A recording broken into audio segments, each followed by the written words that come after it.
Have you noticed lately that it feels like the world is getting a little bit meaner? Like the kind of grumpy cat vibes have moved on from memes to, well, everyone? Has hate become the most latest trend? Has internet turned us into hateful creatures, or was that darkness always there? Grab your popcorn because today we are diving into a deep question. Have we become hateful, or has the internet just enhanced it?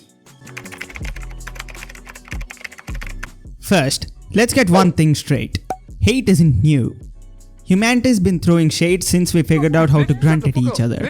From ancient wars to office drama, hate is as old as, well, humans. But why? Well, at its core, hate is a way to protect ourselves from perceived threats. Even if that threat is just someone who likes pineapple on pizza. Side note, pineapple on pizza sucks. I'm with Italy on this one. Displeasure, dislike, disdain. They're all part of our lovely survival toolkit. But here's where things get interesting. While we've always had these feelings, the internet has given us a microphone to broadcast them. Before the web, if you didn't like someone's opinion, you'd just glare at them across the village. Now, you can let the whole world know in like 2 minutes or less.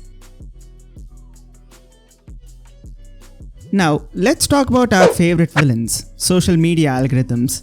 These sneaky little codes have one job: keeping us hooked. Gotcha, bitch. And what better way to do that than by feeding us content that gets our blood boiling?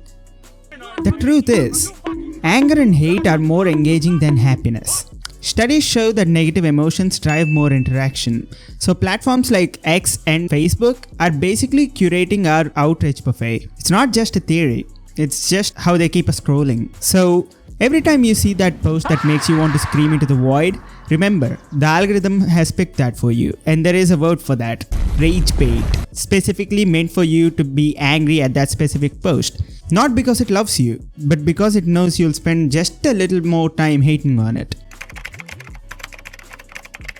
Why does it feel like the hate is much more in your face now than it was 10 years ago?